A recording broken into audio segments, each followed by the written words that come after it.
아멘. 시편 51편 말씀을 보겠습니다.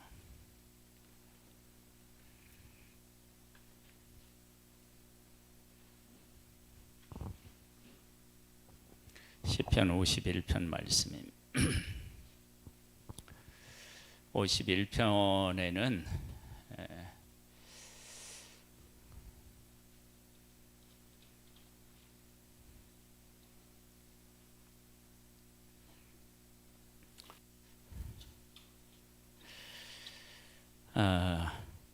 이러한 그 안내가 되어 있어요. 다윗의 시 인도자를 따라 부르는 노래. 다윗이 밧세바와 동침한 후 선지자 나단이 그에게 왔을 때 그때 이 시를 지었다. 그러면 이 시를 이렇게 배경으로 이야기한다 그러면 여기에서 사실은 빠진 게 있죠. 뭐가 빠졌어요?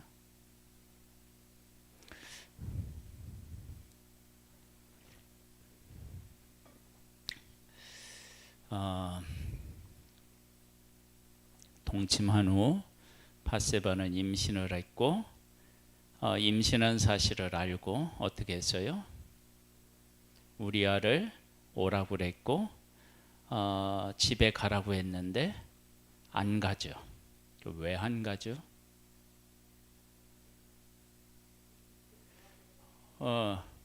위에 상관들하고 부하들 그리고 같은 동료들은 지금 전쟁터에 나가 있는데 내가 집에 가서 편히 쉴 수 있느냐.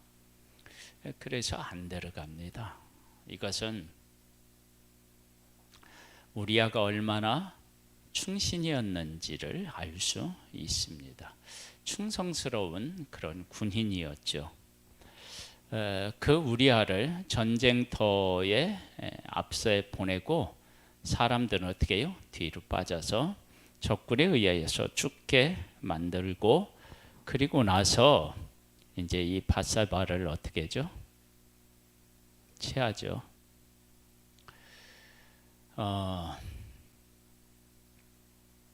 그리고 나서 이 시가 나왔겠죠.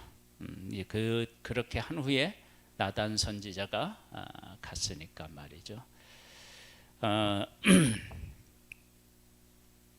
한번 보겠습니다. 하나님이여 주의 인자를 따라 내게 은혜를 베푸시며 주의 많은 긍휼을 따라 내 죄악을 지워 주소서. 나의 죄악을 맑게 씻기시며 나의 죄를 깨끗이 제하소서.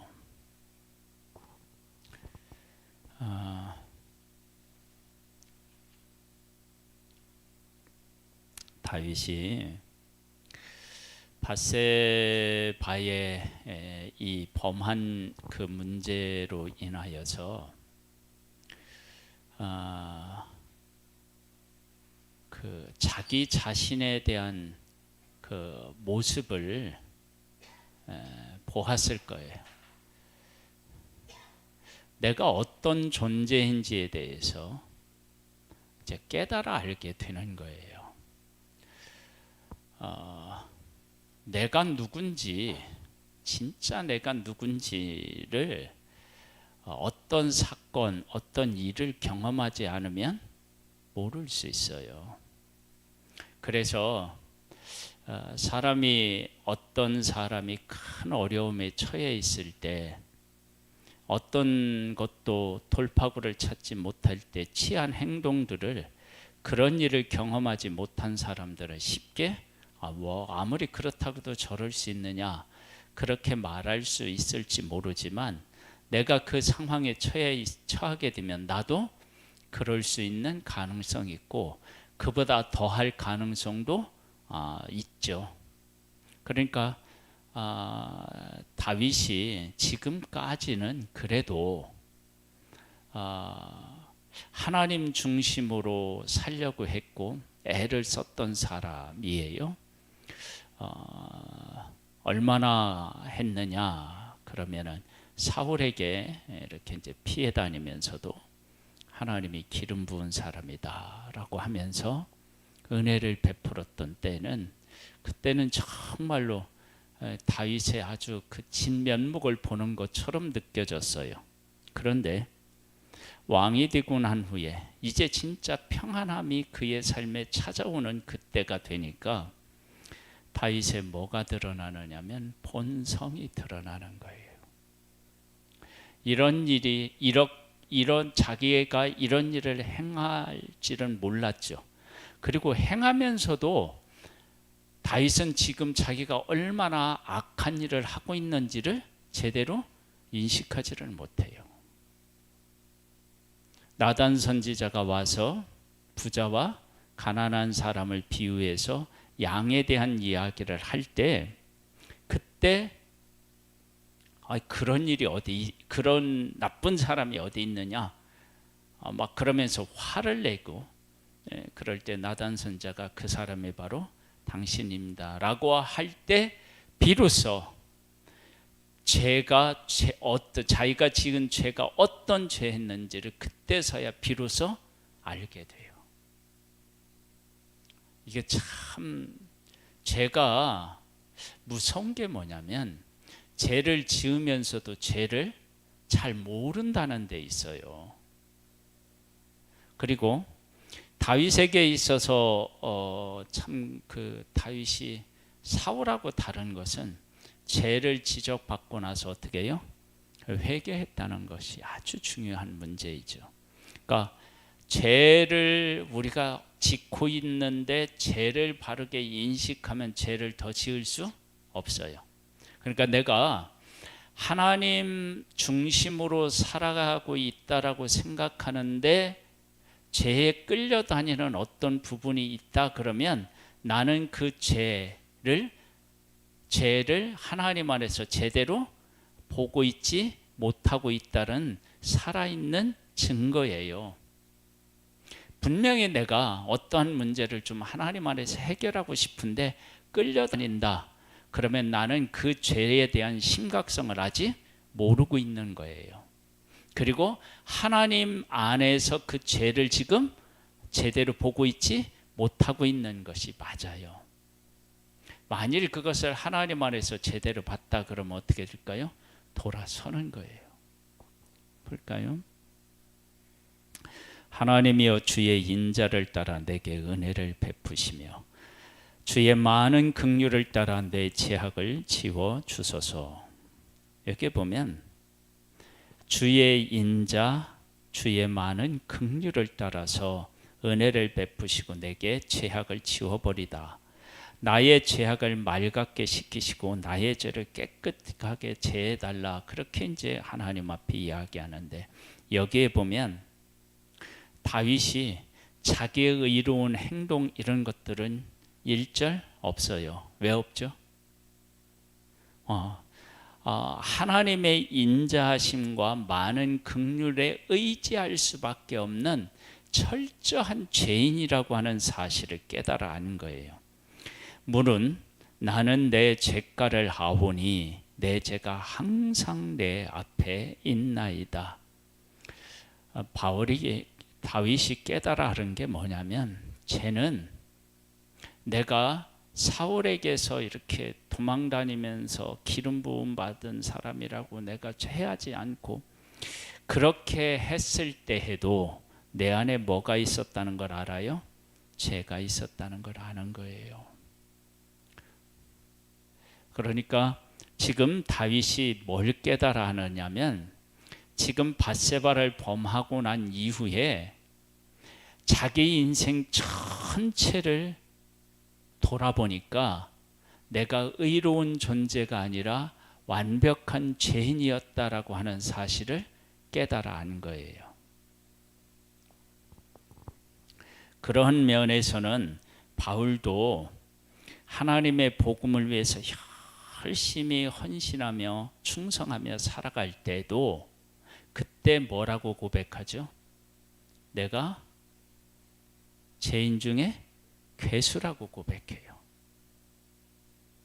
그러니까 내가 하나님을 제대로 만났다 그러면 내가 죄인이라고 하는 사실을 깨달아 알게 되는 거예요. 이제 다윗이 그 사실을 아는 거예요. 그러면서 이렇게 고백해요. 내가 주께만 범죄하여 주의 목전에 악을 행하였사오니 주께서 말씀하실 때 의로우시다 하고 주께서 심판하실 때 순전하시다 하리이다. 이게 지금 뭐냐면 내가 주의 하나님에게만 죄를 지었나요? 아니죠. 우리아한테도 잘못했고 밧세바한테도 잘못했고 요압에게도 잘못했고요. 뒤로 물러가라고 해서 그 일을 시켜서 그 일을 하게 한 사람에게도 잘못했죠. 왕이니까 어떻게 해요? 온 백성에게도 잘못한 거예요. 그런데 내가 주께만 범죄하여 주의 목전에 악을 행하였사오니 주께서 말씀하실 때 의로우시다 하고 주께서 심판하실 때 순전하시다 하리이다. 이건 뭐냐면 나를 의롭게 하시고 나를 심판하실 때 내 죄의 근거에서 나를 심판하시지 않고 나의 죄를 내 죄를 하나님께서 다루시는데 내 행동, 내 마음, 내 상태 그것으로 다스리지 않고 하나님의 의로우심으로 나를 다스린다. 그러면 그렇게 하나님 앞에 내가 기도한다. 그러면 뭐냐면 내가 항상 어떤 죄를 지을 때 그 사람에게 죄를 지기 이전에 내가 누구에 대해서 제대로 모르고 누구에 대해서 제대로 신앙 고백을 못한 것의 결과로 그렇게 나온 거예요. 하나님이잖아요. 하나님에 대한 올바른 신앙 고백, 의로움이 서 있지 못했다는 결과로 이게 나오는 거예요. 만약에 다윗이 바르게 서 있었다 그러면 어떻게 해요? 요셉처럼 그렇게 고백했겠죠. 그렇죠? 근데 이제 그런 것이 아니었단 말이에요. 그러니까 나의 죄는 항상 사람에게 죄를 지키 이전에 누구에게요? 하나님께 먼저 잘못하게 되어 있는 거예요. 만약에 하나님 앞에 잘 돼 있다, 바른 관계가 있다 그러면 사람에게 어떻게 해요? 잘못할 수가 없죠. 그러면서 이렇게 얘기해요. 이건 이제 핑계하는 거예요. 그러니까 주께 범죄하였다.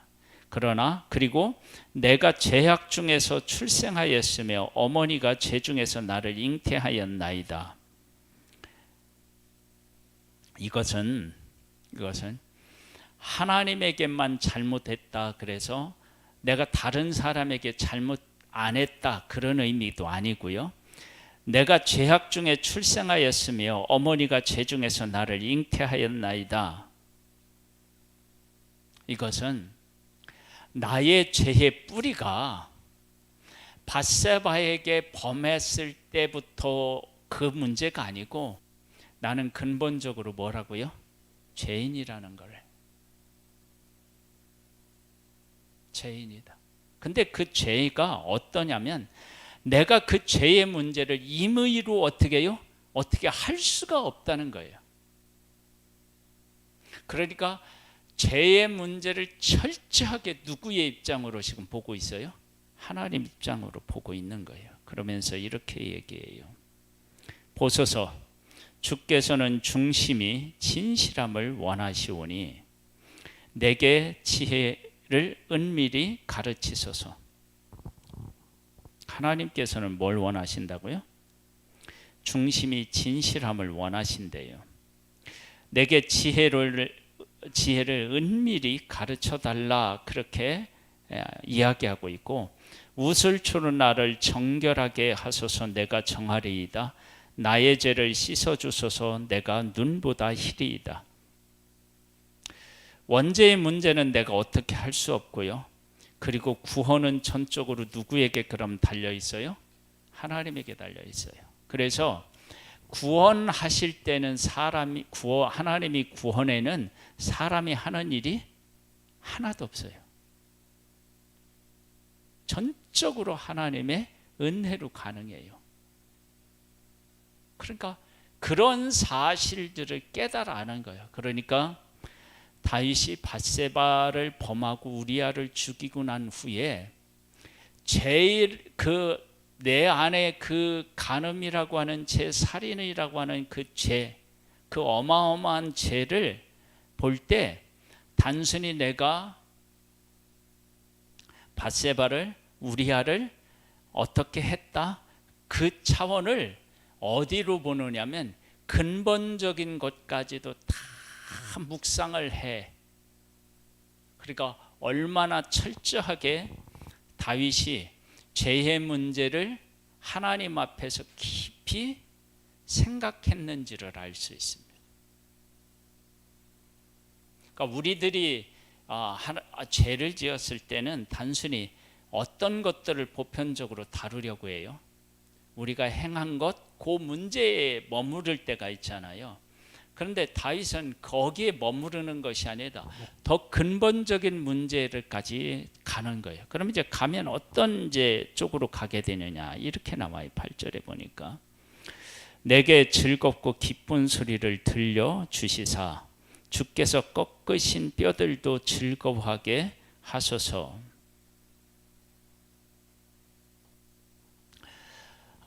죄로부터 자유하고 죄로부터 승리하려면 그 죄를 우리가 다루어서는 절대 그것을 해결할 방법이 없다라는 것을 아는 거예요. 그래서 하나님이 죄를 다스리시면 내게 기쁘고 즐겁고 기쁜 소리를 들려주사 주께서 꺾으신 뼈들도 즐거워하게 하소서. 그러니까 하나님이 그 죄의 문제를 다루시겠다. 그리고 그 죄의 문제를 다루실 때 인간은 그 죄에서 자유함을 얻고 그 죄에서 해방된 기쁨을 어떻게 해요? 맛볼 수 있는 거예요. 다른 방법은 없어요. 그러니까 다윗은 누구를 지금 철저하게 바라보느냐면 죄를 짓고 난 후에 하나님을 바라보는 거예요. 주의 얼굴을 내 죄에서 돌이키시고 내 모든 죄악을 지워 주소서. 그러니까 내가 지은 죄를 하나님이 정면으로 바라보시면 그리고 그 죄를 지은 것을 그 내가 지은 죄대로 하나님이 갚으시면 나는 어떻게 해요? 사실은 설 수가 없는 거예요. 그러니까 어떻게 되냐면 하나님의 뭘 구하는 거예요 지금? 긍휼하심을 구하고 있는 거예요. 그러면서 이렇게 고백해요. 아울러 하나님이여 내 속에 정한 마음을 창조하시고 내 안에 정직한 영을 새롭게 하소서. 그러면 내가 죄에서 벗어나서 하나님 마음에 합한 존재로 서는 문제가 내 힘으로 가능해요? 아니에요. 그것마저도 하나님의 은혜로만 가능하다라고 하는 사실을 아는 거예요. 그러니까 지금 다윗의 이러한 고백을 보면 신약의 누구의 고백을 보는 것 같아요? 바울의 그 고백을 보는 것 같잖아요. 그러니까 죄의 문제를 하나님 안에서 정확하게 볼 수 있는 그러한 기회가 지금 누구에게 주어졌느냐? 다윗에게 주어진 거예요. 그리고 그때 다윗은 정확하게 하나님 관점으로 죄의 문제를 지금 바라보고 있는 거예요. 여러분 우리에게 이러한 것은 정말로 큰 은혜입니다. 그러니까 우리가 죄라고 하는 문제를 다루거나 죄의 문제를 바라볼 때 윤리와 도덕적인 차원으로 바라보면 죄의 문제를 결코 해결할 수가 없어요. 그러나 그것을 하나님 관점으로 보고 하나님 안에서 그 죄의 문제를 깨달아 알고 하나님 안에서 그 죄 문제를 해결하면 그 죄의 문제가 어떻게 해요? 해결되는 거예요. 다윗이 그걸 안 거예요. 그게 중요해요. 그것이. 그러니까 우리는 보통 죄에 대한 문제를 다룰 때 어떻게 해결해요? 윤리와 도덕적인 차원에서 보통 해결을 하려고 해요. 그러면서 이렇게 얘기하잖아요. 나를 주 앞에서 쫓아내지 마시며 주의 성령을 내게서 거두지 마소서.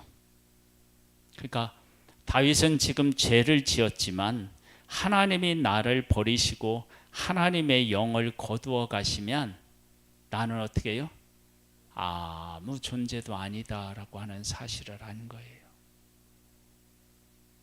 그래서 죄를 짓고 누구에게 더 가까이 가야만 된다는 것을 안 거예요? 하나님에게. 그러니까 죄를 짓고 하나님에게 더 가까이 가지 않는 사람은 하나님 안에서 죄의 문제를 다루지 않은 사람입니다. 하나님 안에서 죄를 다룬 사람은 하나님에게서 멀리 가는 것이 아니라 하나님 안으로 들어옵니다. 왜냐하면 그 죄의 문제는 내가 도망간다고 해결되는 것이 아니고 내가 어떤 것들을 행함으로 해결할 수 있는 문제가 아니기 때문에 그걸 안 거예요. 그걸 깨달아 아는 거예요. 하나님 안에서만 볼 때만 그것이 가능해집니다. 그래서 하나님 안에서 정말로 죄의 문제를 다룬 사람은 어디로 향하게 되어 있어요? 하나님에게 가게 되어 있어요. 하나님에게로. 그러면서 이렇게 고백하나 이어서요. 주의 구원의 즐거움을 내게 회복시키시고. 여기서 구원은 어디에서부터의 구원이겠어요? 죄로부터의 구원이겠죠. 자원하는 심령을 주사 나를 붙도소서. 내가 진짜 기쁘고 행복하고 그 다음에 내 심령이 막 이렇게 부유해지는 그때는 죄를 지어서 밧세바를 범해서 얻어지는 문제가 아니고 하나님의 구원, 하나님과의 교제, 이런 것 안에 들어있었다라고 하는 사실을 새롭게 아는 거예요. 그래서 죄를 이기는 길이 있다 그러면 그것은 어디에 있느냐? 하나님의 구원의 기쁨을 내가 깨달아 알고 그것을 누리는 것이고, 그 다음에 하나님과 동행하며 살아가는 것에 대한 가치와 의미와 그 행복, 그 복을 깨달아 알는 것, 그거 외에는 없어요. 어떻게 우리가 죄를 이기겠어요? 싸워서 못 이겨요. 싸워서 이길 수가 없어요. 그래서 주의 구원의 즐거움을 내게 회복시켜 달라는 거예요. 쾌락을 추구하는 게 아니라 주의 구원의 즐거움을 내가 회복하고 자원하는 심령을 내게 주어서 나를 붙들어 달라는 거예요. 그것이 내가 죄로부터 자유할 수 있는 길이라는 거죠. 그러면 어떻게 되냐? 그리하면 내가 범죄자에게 주의 도를 가르치리니 죄인들이 주께 돌아오리로다. 범죄자에 가르쳤는데 누가 돌아와요? 죄인이 돌아와요. 그러니까 얼마나 이게 참 이게 복음이잖아요. 그러니까 다윗이 죄를 짓고요, 간음죄와 살인죄를 지었어요. 그 죄를 짓고 그 문제를 하나님 앞에서 행하고 해결하고 난 후에 어떻게 되느냐? 죄로 인하여 방황하고 고통하는 사람들이 자기를 받아주고 자기를 회복시킨 그 하나님을 보고 그 죄인들이 누구에게로요? 하나님에게로 다시 돌아오는 일이 생기는 거예요. 여러분, 교회가 위대한 기적을 베풀어서 사람을 주 앞으로 인도할 수도 있죠. 그런데 정말 교회에서 정말 잘 해야 하는 그 메시지가 어디 있느냐?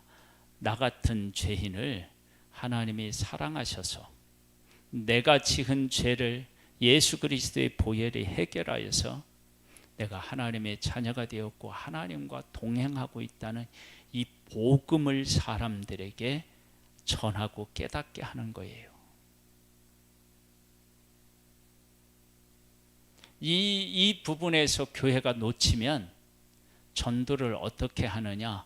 복음으로 하지 못할 수 있어요. 이 사실을 깨달아 알아야 전도를 뭘로 한다고요? 복음을 가지고 전도하는 거예요. 교회는 무엇으로 영혼을 이끌어야 돼요? 복음으로 이끌어야 돼요. 그러니까 지금 다윗은 자기의 범죄로 인하여서 사람들을 어디로 이끄는 거예요? 지금 복음으로 이끌고 있는 거예요. 할렐루야. 하나님이여 나의 구원의 하나님이여 피 흘린 죄에서 나를 건지소서. 내 혀가 주의 의를 높이 노래하리이다. 피 흘린 죄에서 구원해 달라요. 자기는 간음을 했고 살해를 했다라고 하는 사실을 어떻게 해요? 고백하는 거예요. 그리고 그 자리에서 사탄에 의하여서 조종받는 것이 아니라 하나님의 구원을 경험하고 그 하나님을 찬양하며 다시 하나님하고의 관계를 회복하여서 그 복음, 자기가 회복되는 이 복음을 사람들에게 전해서 사람들이 주 앞으로 와서 이 하나님의 은혜와 사랑을 어떻게 해요? 경험하고 죄에서 떠나서 하나님과 동행하는 구원의 기쁨을 가지고 살아가는 그 삶을 그들도 누리기를 소망하는 마음이 있는 거예요.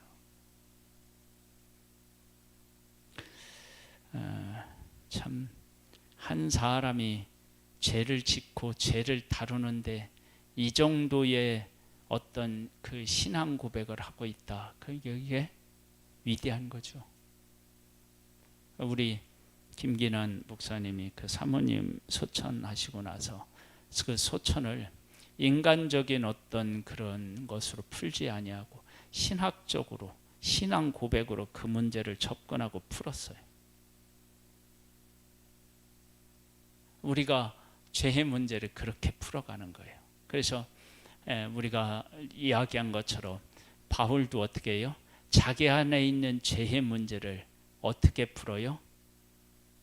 우리 인간은 완전히 철저하게 죄인이다. 우리 죄에서 구원하실 분은 누구밖에 없는 거예요? 하나님밖에, 예수님밖에 없다. 그걸 고백하는 거예요. 그러니까 바울도 복음을 전하지만 자기 안에 있는 죄의 문제를 싸워서 이길 수가 없었던 거예요.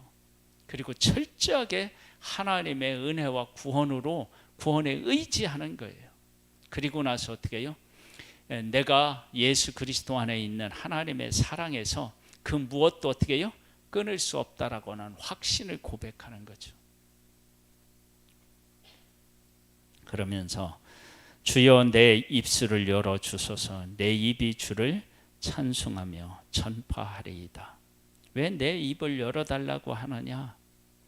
하나님의 구원의 기쁨이 내게 충만하여서 그것을 노래하지 않을 수가 없는 상태에 이르고 싶은 것을 이야기하고 있어요. 여러분, 우리에게 어떤 것들이 가득 차면 어떻게 해요? 가만히 있을 수 없잖아요. 그래서 그 구원의 기쁨을 내게 충만케 해달라는 거예요. 우리에게 이 구원의 기쁨이 충만하게 임하게 될 줄로 믿습니다. 주께서는 제사를 기뻐하지 아니하시나니 그렇지 아니면 내가 드렸을 것이라. 주는 번제를 기뻐하지 아니하시나이다. 하나님께서 구하시는 제사는 상한 심령이라. 하나님이여 상하고 통회하는 마음을 주께서 멸시하지 아니하시리이다. 그러니까 지금 다윗은 범죄하고 난 후에 제사로 얼버무려서 그 죄의 문제를 해결하려고 하지 않았어요. 그럼 어떻게 됐느냐? 그 죄의 문제를 하나님 안에서 어떻게 해요? 철저하게 다루고 그 죄의 문제를 정확하게 어떻게 해요? 직시하고 쳐다보고 그리고 그 문제를 하나님의 구원의 의지에서 그 죄에서 어떻게 해요? 해방되어서 하나님께서 하나님께 용서함을 받아서 새로운 인생을 살고자 하는 것이 지금 다윗이 죄를 다루는 그 방법이었다고. 그러니까 우리가 그래야 되는 거예요, 사실.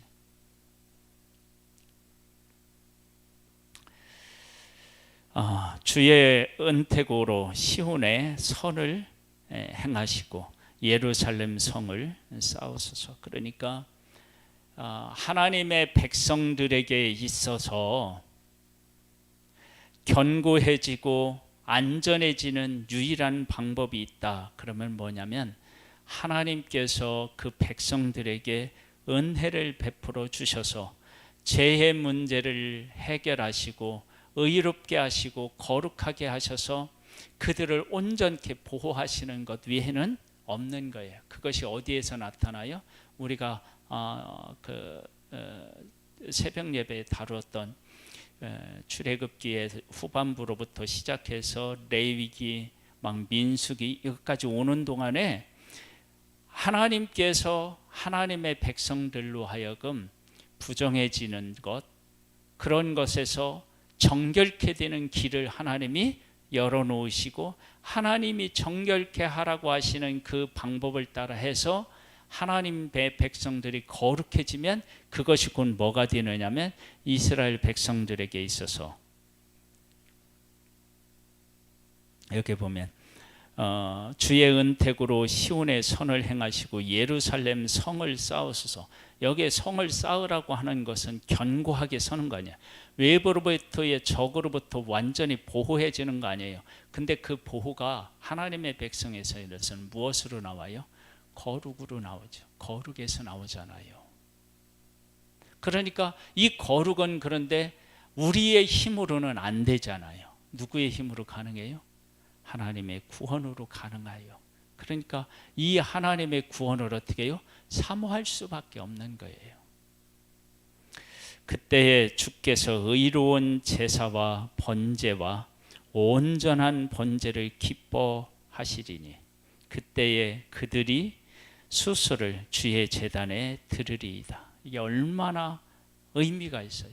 이 모든 사실을 바르게 인식한 이후에 뭐가 필요해요? 제사가 필요한 거예요. 그러니까 제사 드리는 것으로 되는 게 아니에요. 그것을 우리가 어디에서 정확하게 확인이 가능하냐면 사울이 하나님 앞에 어떻게 해요? 제사 드리겠다고 하나님의 말씀에 불순종하잖아요. 그때 사무엘이 뭐라고 얘기해요? 순종이 제사보다 낫다니까요. 그 사실을 안 거예요. 그렇다고 제사를 멸시해요? 아니에요. 그것이 먼저 되어야 그 다음에 제사가 제사다워지는 것입니다. 하나님께서 아벨과 그 제물은 받으시고 가인과 그 제물은 받지 않으셨어요. 하나님은 제물만 받으시는 분이 아니에요. 제물을 드리는 그 사람을 받으시고 그리고 제물을 받으시는 거예요. 그러니까 지금 다윗이 의로운 제사와 번제와 온전한 번제를 기뻐하시리니 그때에 그들이 수수를 주의 제단에 드리리이다. 이 사실을 온전히 깨달아 알고 그 가운데서 바른 신앙 고백을 하고 또 하나님 앞에 용서를 받고 그러한 신앙 고백의 밑바탕이 되어야 제사가 되는 거예요. 그래서 말라기에 가보면 하나님 앞에 제사 드리지 못하도록 하라고요. 성전문을 닫았으면 좋겠다고 그래요. 그러니까 제사는 행해지는데 이러한 신앙 고백은 없었어요. 그게 문제인 거예요. 그래서 우리가 하나님 앞에 예배를 드린다라고 할 때 이렇게 철저하게 죄의 문제를 하나님 안에서 깨닫고 다룰 수 있어야 돼요. 그리고 나서 무엇이요? 예배가 동반되는 거예요. 다윗은 간음의 죄와 살인의 죄를 범했어요. 그래서 원수들에게 어떻게 해요? 큰 회방거리를 주었어요. 그리고 나서 다윗은 깨달아 알게 되었어요. 죄의 문제는 내 스스로 절대로 다룰 수 없다. 이건 하나님의 은혜 안에 구원으로만 가능하다. 그걸 철저하게 깨닫고 죄의 문제를 가지고 도망가지 않고 누구에게로 가까이 가요?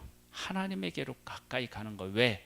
이 죄의 문제는 하나님만 해결하실 수 있기 때문에.